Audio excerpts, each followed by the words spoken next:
Um,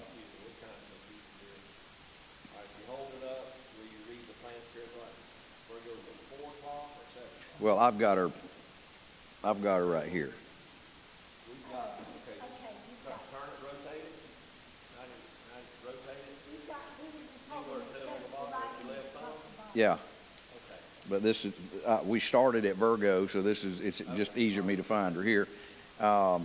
And then I think my favorite, you go to Ophiuchus, and Ophiuchus is the hero figure, the warrior, with his foot on the scorpion. Now this is just one of the clearest, one of the absolute clearest signs. Genesis 3:15 says that the seed of the woman would crush the head of the seed of the serpent, and there it is. So he's got his foot crushing the heart of this serpent, and that large star is blood red. And now if you also look in his hands, he's fighting this giant serpent, and that is Draco. And follow the serpent all the way to the head, and you see that he is striking at Corona Borealis, which means the northern crown. So what has this battle always been about? It's been about the crown and control, and I will be like the Most High, and I'm going to be king, and if you'll worship me, I'll give you. So it's always been that. And then there's Sagittarius, the two-natured being, which there's never been an animal like that, or there's never a horseman anywhere. But there has been a God-man, and he has drawn that arrow, and in the picture, the arrow of Sagittarius is aimed at, and it's not shown perfectly here, at the heart of the scorpion. And so we've got, again, our hero did battle with our enemy and won. And then if you keep going, you will come over to Aquarius, the water bearer, and that is a picture of Jesus. And you see him pour him out. See the water? Jody, you don't have one of these, do you? I'm sorry. Let me get you one so you can follow. You got, okay, just one of the small ones. There you go. Yeah, that one right there will work. And if you'll notice, the river pours down where? To a fish. Now, in the constellations, as in the Bible, fish are a representative of multitudes of people, specifically godly people. Now, the church is not mentioned anywhere here. The church is not seen in any of these because the church was hidden. It was a mystery to the prophets in the Old Testament, and it wasn't until the New Testament that the Lord revealed, I'm doing a brand new thing. And the Jews were like, whoa, what? You know, they didn't want to sit down and worship with the Gentiles. So it was a little bit of a problem. And so tonight, step over, you will see Cetus. You see that big sea monster looking thing? Oh, no, let's get this thing laid out first of all. Pisces is what we're going to look at tonight. So find Cetus, the sea monster.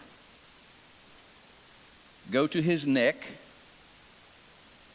You see two fish tied to bands. All right, one is swimming along the horizon of the ecliptic. One is headed straight to the North Star. All right, now, notice Aries the ram. Look what he's doing. Where is his front left leg? Just about. Looks like he's trying to untie the bands. Okay? All right, that's where we're going to pick up.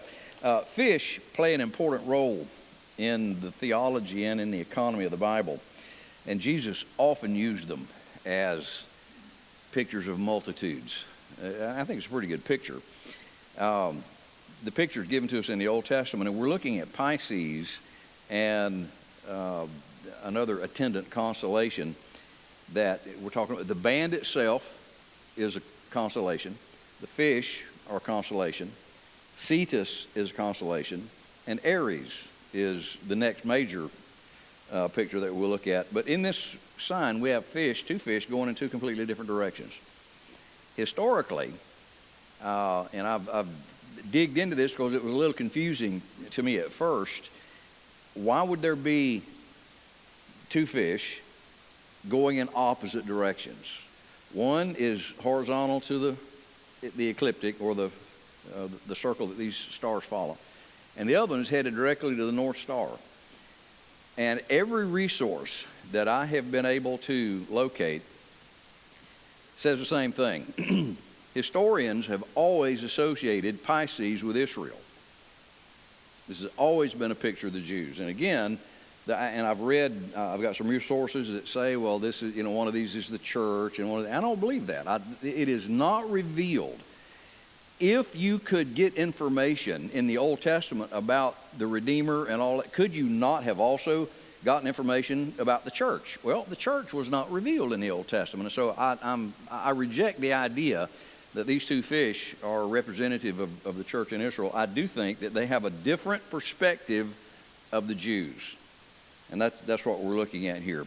They are being held captive by bands tied to each of their tails.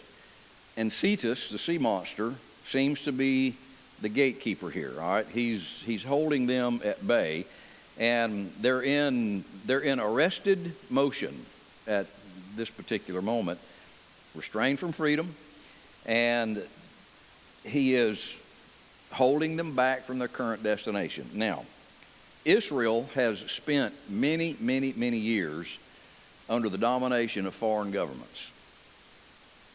Who do you think is behind? We mentioned this morning that people are not our enemy.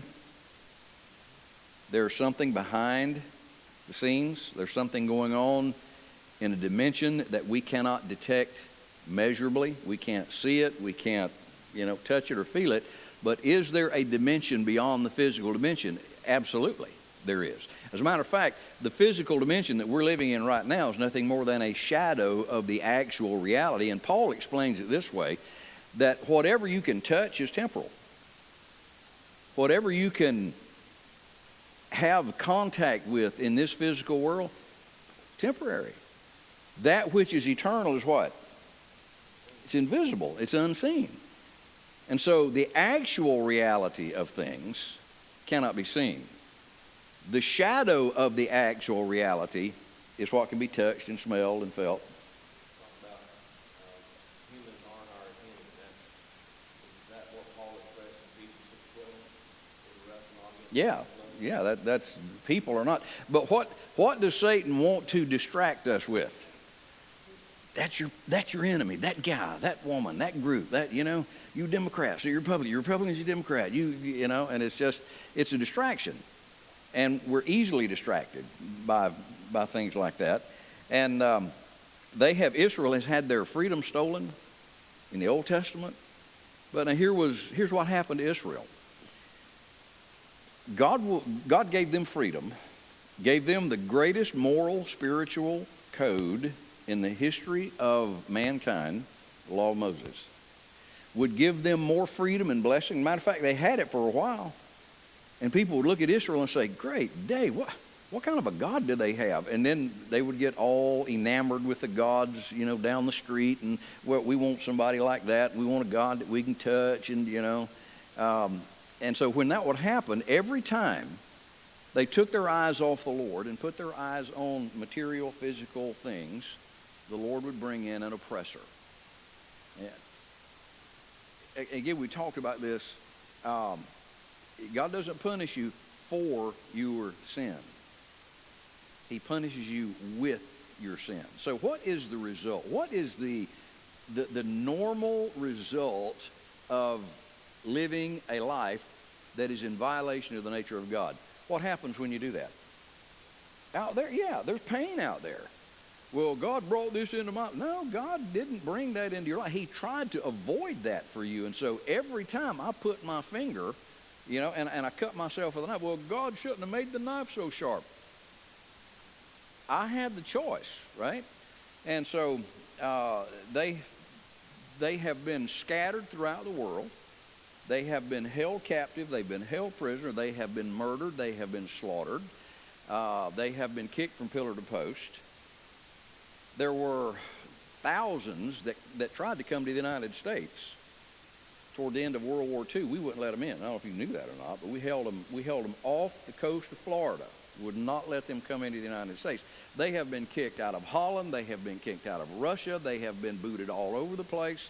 And in 70 A.D., when Titus Vespasian came into Jerusalem, and the Jews have never done well under oppression. They're just constantly starting a fire over here and killing a guard over there. I mean, they just were not well behaved, or maybe they were well behaved. And so finally, the son of Titus Vespasian, was given orders, go to Jerusalem, put an end to this.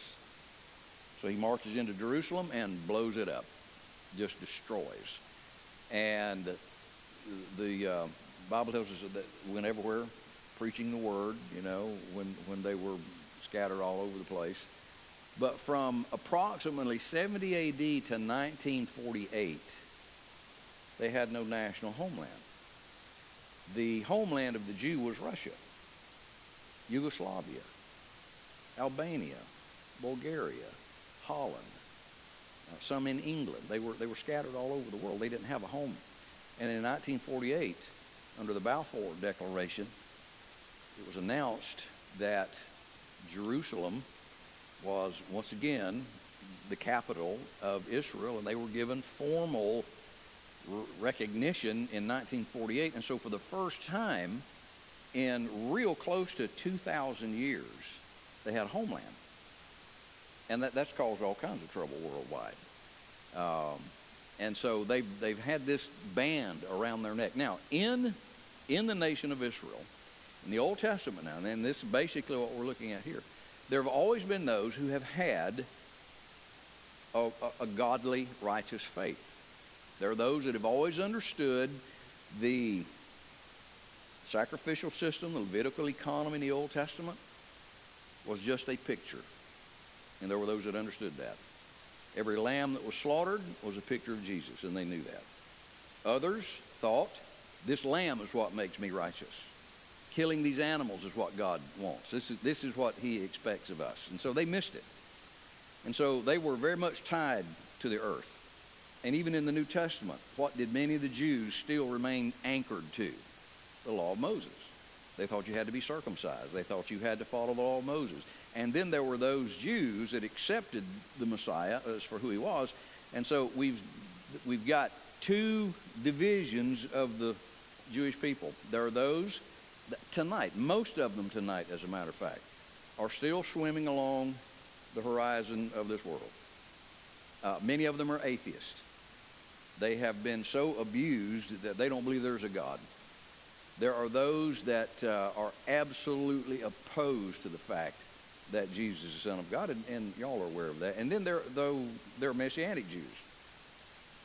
And these Messianic Jews, there's a congregation of them, as a matter of fact, John, over there right behind the admin building of the school. There's a Messianic congregation. And there are those that do believe Jesus is the Messiah. Now, they do still follow some of the dietary restrictions, and so they still have a little bit of a sniff of the Old Testament economy in them. But long before the dispersion of Israel, I'm talking about thousands of years before Israel blew up under Titus Vespasian's bootjack in 70 A.D., this pictured Israel scattering, and the Jews never saw that coming.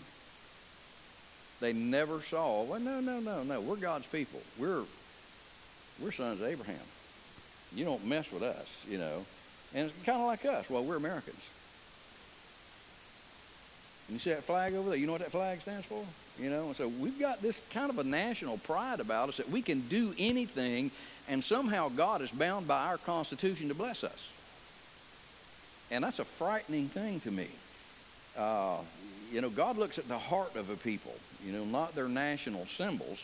And so the name Pisces Hori, Hori, which is, it means the fishes of him who comes. Now again, who named these stars? God named the stars, and so he has named this particular star the fish of him who come. And even though they are bound, Israel still belongs to the Lord tonight. I am not a believer in what's called replacement theology. And replacement theology is that the Lord erased Israel from the prophecies that were promised to them, and the church has taken the place of Israel. I do not believe that. There are promises made to Israel that have not been kept yet, but they will be kept. For instance, they have never lived in the entire land grant that God gave to Abraham. They've lived in a tiny corner of it that we call Israel. And if you look on a map, Israel is really small. It is surrounded 100-to-1 population-wise by Arabs. And every time Arabs have consolidated themselves and attacked Israel, Israel just gets another holiday on their calendar. It looks like these people would understand, don't touch those guys. And so the original land grant that God gave to Abraham, my word, is from Euphrates to Egypt. In other words, ladies and gentlemen, they own the Middle East. That's their property. God promised that. They've never lived in the entire original boundaries of the land grant. Now, what if a Jew stood up and made that announcement? Yeah, I think you know what would happen. And so in the book of Isaiah, chapter 41, look in Isaiah chapter 41, beginning with verse 8, 41:8, I believe is where we want to go. But thou, Israel, art my servant, Jacob, whom I have chosen, the seed of Abraham, my friend. Now, this is God speaking. Thou, whom I have taken from the ends of the earth, and called thee from the chief men thereof, and said unto thee, Thou art my servant, I have chosen thee, and not cast thee away. Fear not, for I am with thee. Be not dismayed, for I am thy God. I will strengthen thee, yea, I will help thee. Yea, I will uphold thee with the right hand of my righteousness. Now, was that a promise just for the next 10 minutes? The Lord has always promised to bless these people. And so what we're looking at, there are those, again, that never accepted that. And today, a majority of the Jews have not accepted that. And so these two fishes represent these two perspectives of Israel. There is a believing remnant in Israel tonight. And there is a vast majority of these people that have never accepted Christ as their Messiah. And the Bible is pretty clear that Israel one day will be saved. And here's what I understand the Scripture to teach. That one day, that the entire nation is going to accept Christ as their Messiah. Events will be so dramatic, not so much in the world, but in their homeland. Because did you know that Israel is the geographical center of the earth, specifically Jerusalem? The rabbis call Jerusalem the belly button of the earth, the navel of the earth. Well, when a woman is carrying a child, what is the source of nutrition and very life itself? The navel. Yeah, that's how the child is fed. So how has God blessed the earth? Where is the umbilical cord of blessing? It's been Jerusalem. It's the hottest city in the world. It always has been, politically, militarily. If there's going to be a disturbance somewhere in the world, it's going to be in that part of the world. And so let's look at deacon number 1 now. The band. So go back and look at the band that's holding these two fish to Cetus.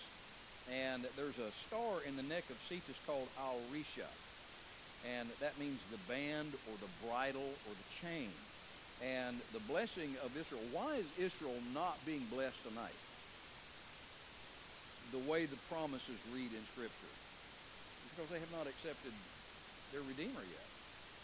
And historically, they never have.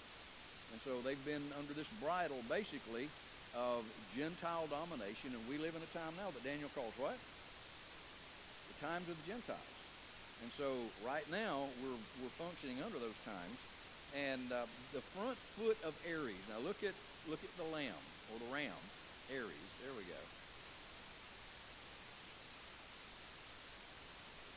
This ram is a picture of the Messiah. And he rests on the band as if he's going to be the one to break it apart, which that's exactly what's going to happen. And one day again, Israel is going to accept the fact that their Messiah was indeed Jesus. Can you imagine the shock and the surprise, when this is going to be revealed to these people? And now look at deacon number 2, Andromeda. This is a picture of the redeemed in bondage and affliction. Now, let me get my paper. All right, now, look at, it's actually, her head is kind of pointing down. You see Andromeda, the chained woman? Find Pegasus, the horse, and look at his wing, and go right above his wing. You see that woman?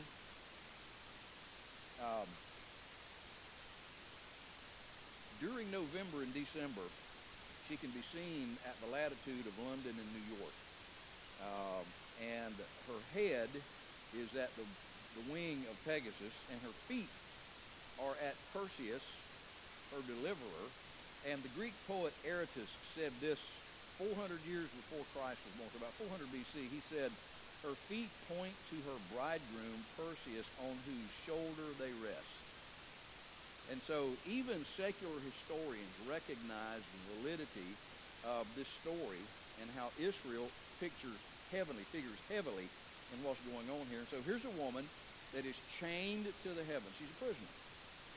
And Israel's rejection of Christ has imprisoned her. You remember when Jesus was on trial, and it was kind of up to the Jews whether he was released or not. Because Pilate comes out, and there was a tradition. And that tradition was, on this day, we can release one of the prisoners. And there was a guy that was a notorious. I mean, he was a Ted Bundy. And he says, who do you want me to release? Ted Bundy or Jesus Christ? Barabbas or Jesus? And you remember the cry. Let Barabbas, turn him loose on us. And so that's exactly what happened. And then the leaders of the Jews made the most crucial mistake when they said this, let his blood be on us and our children. God took them at their word. And that's exactly what has happened for the last 2,000 years. These have been the most brutalized people in the world. Now, why? Well, I think there are a couple reasons. Number one, when you reject God as your Lord, you are accepting something or someone else as your Lord. And when you do that, it's just like when David opened up the gates, you will not like what pours across the border into your life. We can't stop it.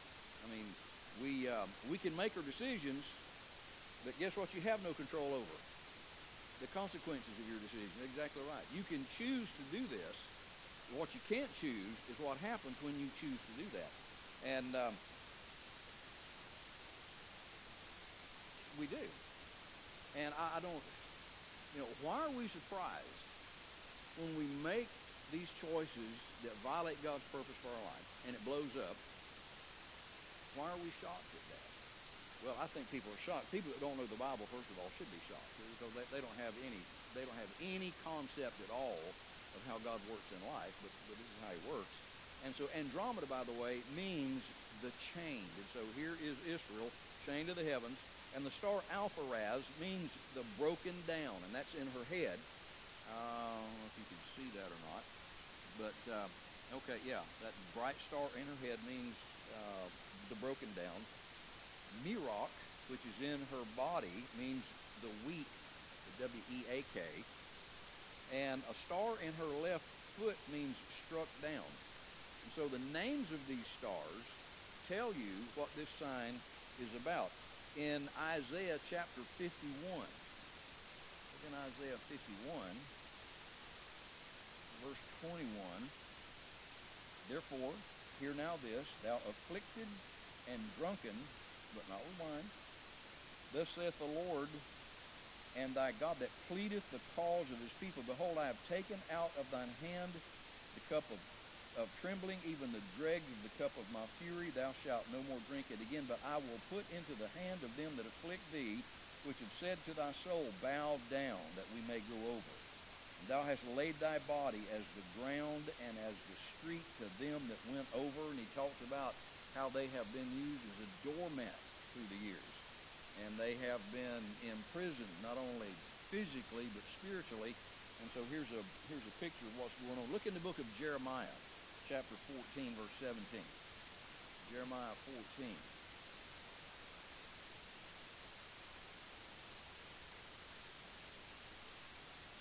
Therefore thou shalt say this word unto them, let mine eyes run down with tears night and day, and let them not cease.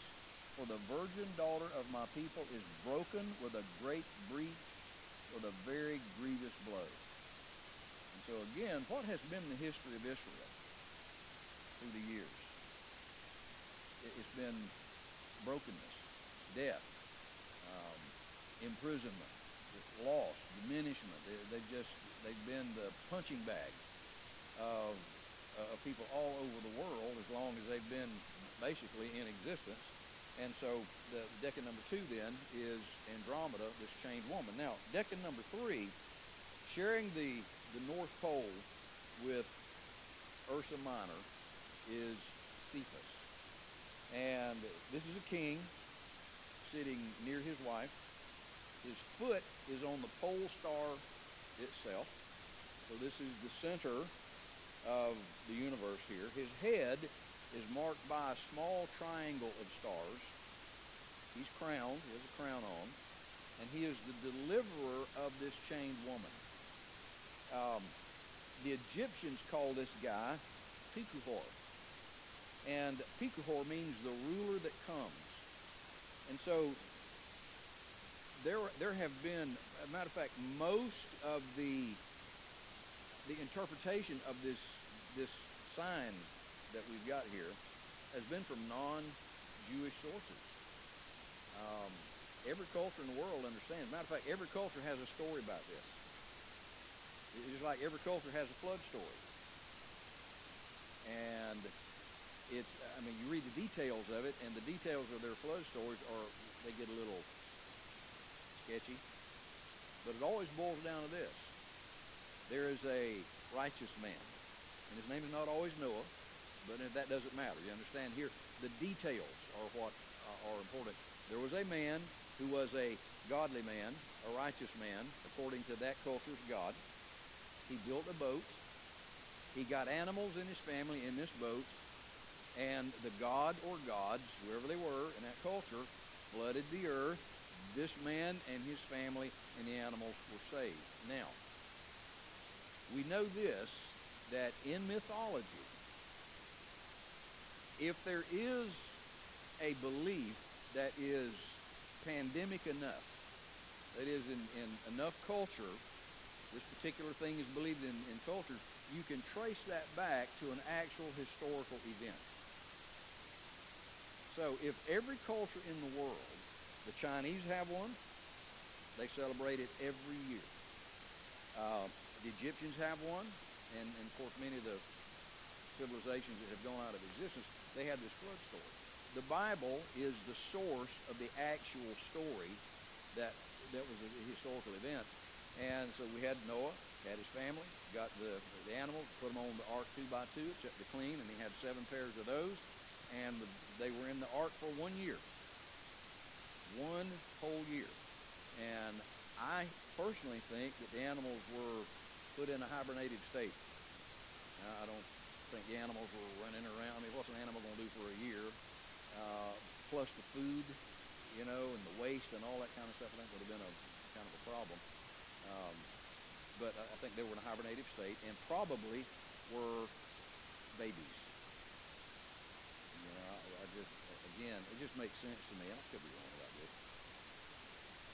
Yeah. You can imagine a bull elephant, it'd be a little problematic. But I think probably they were infant animals that were in the ark, and they were just in hibernated state for a year. So that's the actual event. There is hydrologic evidence around the world that a water event took place. For instance, on the Sphinx in Egypt, there's water damage. On the bottom of the, you can tell there, you know when water has receded, there are water lines all over the Sphinx. Grand Canyon. Grand Canyon is nothing more than a giant runoff trough. It's a water runoff trough.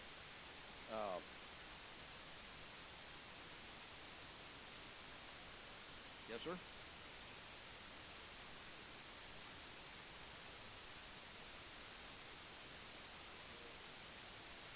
Yeah. Somebody dropped some seashells out there. We can't figure out who did that. So yeah, out in the middle of a wilderness. We were at Grand Canyon a number of years ago, and we're on this tour, and this guide was, we were up on the top of the rim, okay? And I asked him, how long would it take to hit the bottom? He said 2 minutes. It would take you 2 minutes to free fall to hit the bottom. That'd be the longest 2 minutes of your life. But anyway, he picked up some seashells. They were all over the place. We're talking about the top of the Grand Canyon. There were marine fossils everywhere, and he was trying to explain this, and I was just chewing a hole in the side of my mouth, and Stacy was like, "Don't do it, don't do it." And I said, "Oh yeah, I'm gonna do it." And I raised my hand, and again he was trying to explain, how this happened. And I said, "The fact that you're holding marine fossils in your hand, is that possibly evidence of a worldwide flood?" And this guy's answer, well, there's some people that believe that. And I was like, you're right. You're looking at one of them. Is that not the only reasonable explanation for marine fossils at 5,000 feet? And so anyway, we've got this king who is seated close to this woman. And so guess who one day, and the king is also pictured as the ram, so guess who is going to release Israel from her bondage one day? And it's not going to just be a political thing. Israel is going to bow her knee and confess that Jesus Christ is Lord to the glory of God the Father. They're going to do that one day, as will the whole earth is going to make that declaration. But he is known today as Cephas, and Cephas comes from a Hebrew word that means the branch that rules. And so there's a star in his belt. It's called Alphirk, Alphirk, and it means the Redeemer. The star in his left knee, again, I don't know if you can see this on your chart, is Alrai, Alrai, and it means he who bruises. It is, you're right, Lorraine. It is just, it's not funny, but there's a sense of joy that wells up. Our Father did this. Evolution had nothing to do with this because evolution is a non-event. It did not take place. And so the God that we worship and the God that we praise and the God that is our Father, he's not just this distant being. He's your daddy. As a matter of fact, the scripture gives us permission to call him that. Abba. We call him Abba. Well, what does that mean? In English, the closest translation that we come, Abba, is Papa. You can call God Papa. That's how close a relationship that we have. We have been born again into his family. We're kin to him by blood. Everybody in here is kin to somebody by blood. And there are some people that might not know who they're kin to.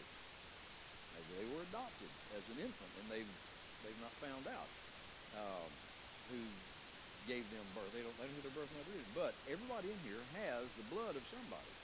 And I don't have the vocabulary or the theological knowledge to be able to explain this to you, how we are kin. Just exactly theologically, how does that work? But here's what I do know.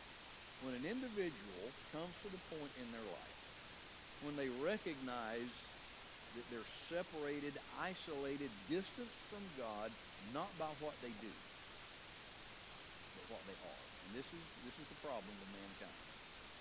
Because what do we always say? I've never killed anybody. And so we'll give a list of things that we think are particularly heinous. Because if you're a criminal on the earthly scene, what does that mean? You've committed a crime. I mean, you've done something that broke the law. Well, when you start talking to people about, you're a sinner, you're separated from God, what do they immediately tell you? I haven't done anything. I've never, what, murder is one. I've never, kidnapped a child, whatever it is. But you understand, that's not our problem. It's not what we do. It's what we are. Now, the thing is, if I am a thief, I can stop stealing. And so if I stop stealing, does that mean I'm saved? If I am a liar, I can stop lying. If I don't go to church, I can start going to church. I can change my behavior, but behavior is not our problem. Nature, what we are by virtue of being human beings. And that's what the world cannot stand to hear. Because that is a personal indictment against them. Something that they can't do anything about. What can you do about being a sinful human being? I mean, I can just, sinful, that's almost a redundant term here. A human being. Nothing. God can do something about that.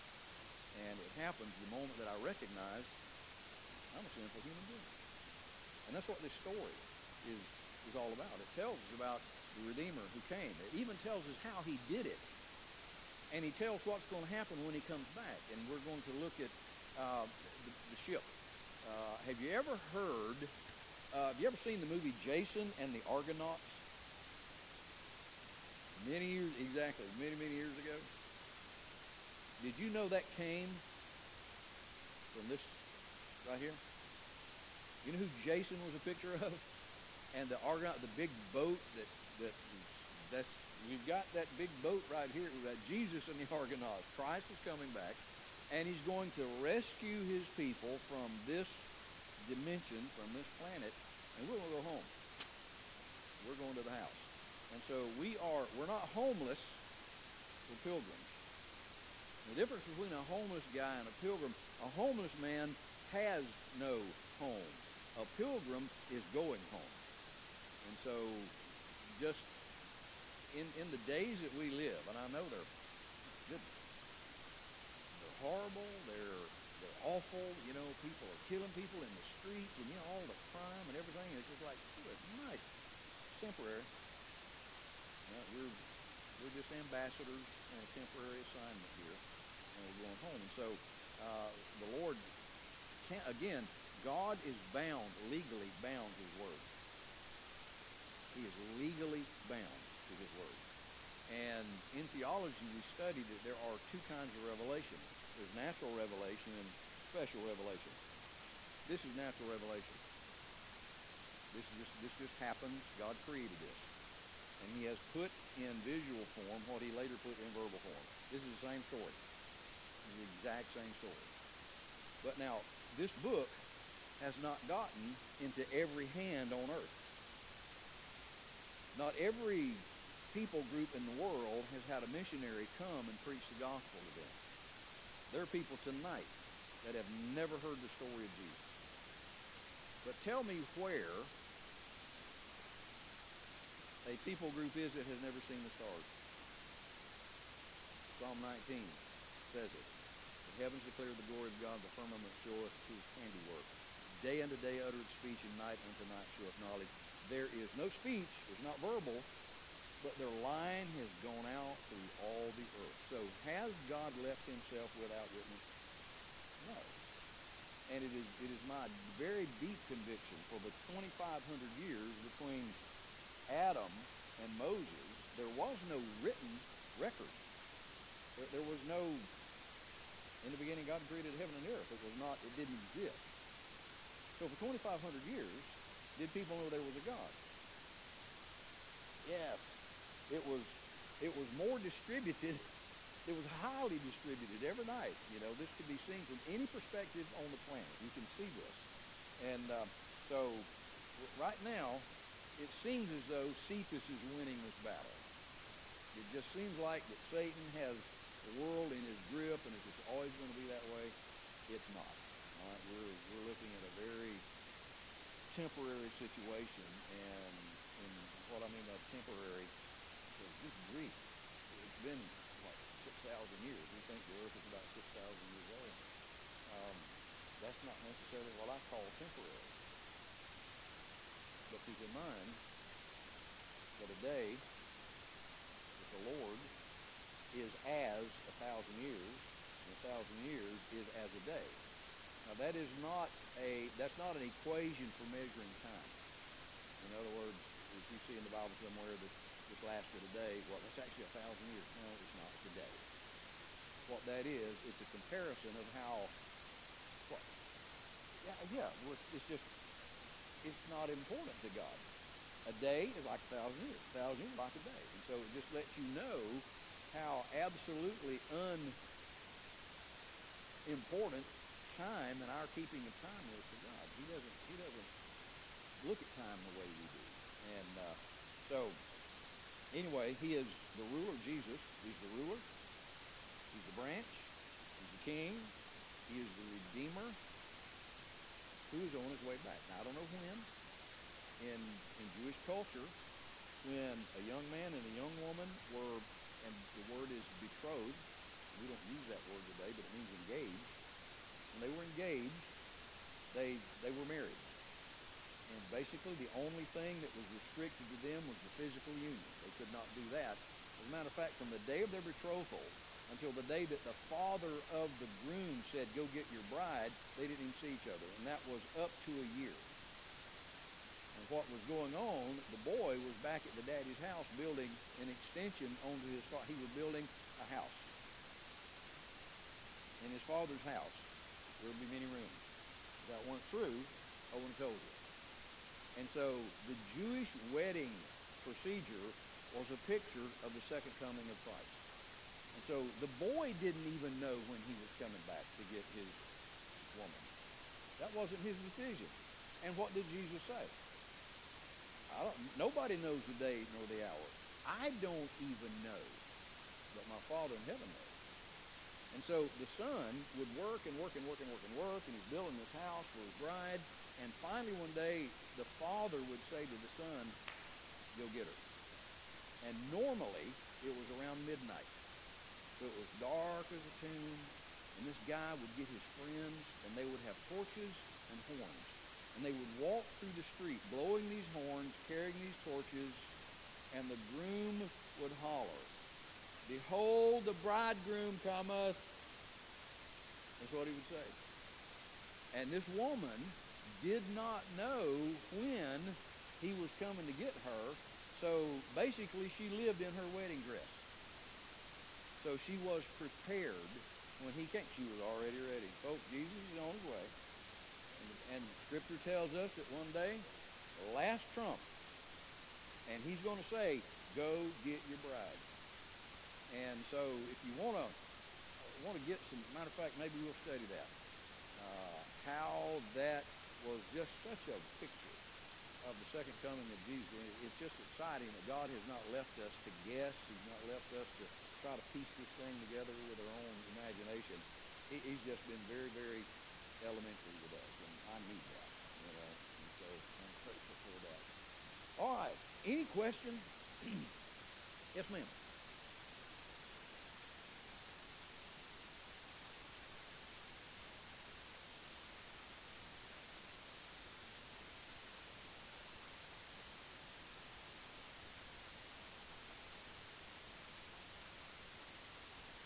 Thank you. Yeah, Dale Tackett, the one that, you remember, the one that walked us through that, he is on that, and it is an excellent material. Really, really good material. Thank you for bringing that up. I appreciate that. Anything else?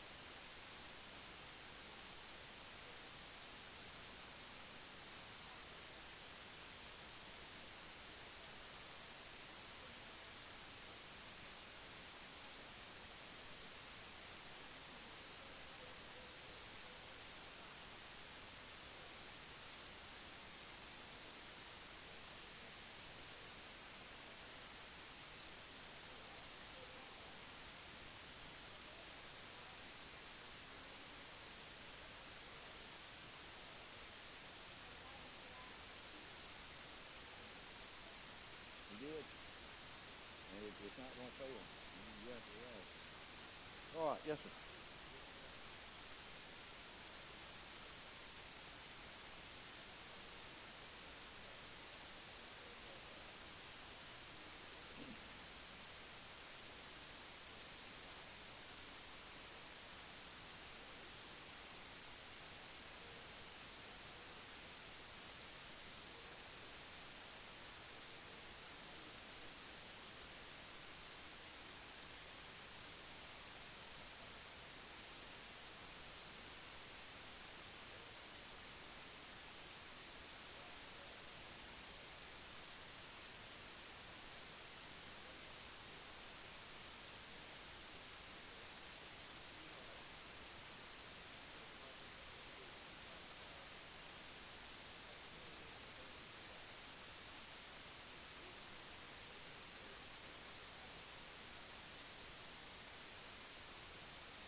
Well, historically, you know who's been the best friend to Israel?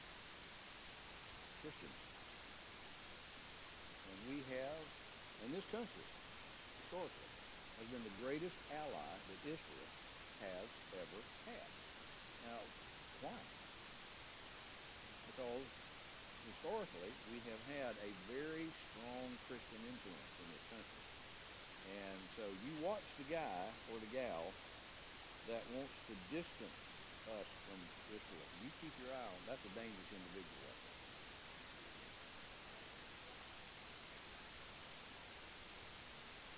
Yeah, and that's a frightening thing. And, Great Britain has backed off of them, and the reason they backed off of them is because Great Britain is being overrun with Muslims, being overrun.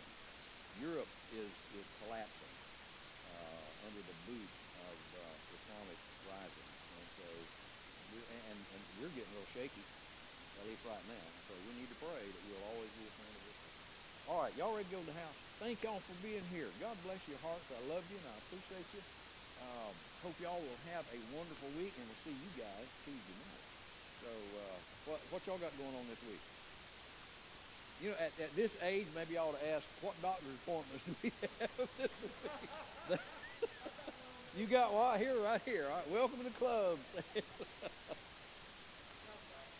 You got taxes. I'd rather go to the doctor, I think, than do that right there. All right. All right. Well, let's be dismissed. Y'all be careful. Yes, ma'am. Sorry.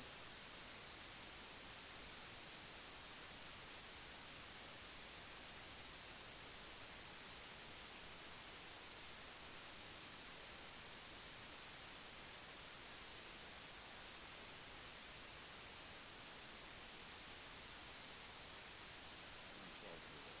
This is Peggy, right? All right. Pray for Peggy, Mom. Yeah.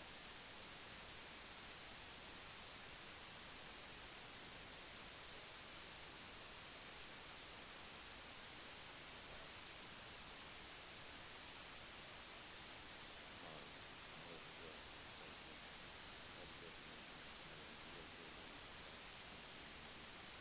Lord, I'm almost speechless when I stand in front of you. What you have done is beyond my comprehension. What you have done to reach us, the multifaceted, evangelistic creation, every blade of grass shouts of your glory, every sunrise tells us that you love us. Every drop of rain is a drop of grace. May we see this world as you created, as a vehicle to escort men to long day. May we live with that in our mind for the rest of our life. Thank you for these dear friends and believers that gather here. Now, Lord, we're your people. We love you. And I pray, Father, that you would protect us this week. Bless us this week in such an unusual fashion that we cannot help but see your fingerprints all over what we do. Thank you again for your goodness. In Jesus' name we pray. Amen. Thank you all for being here.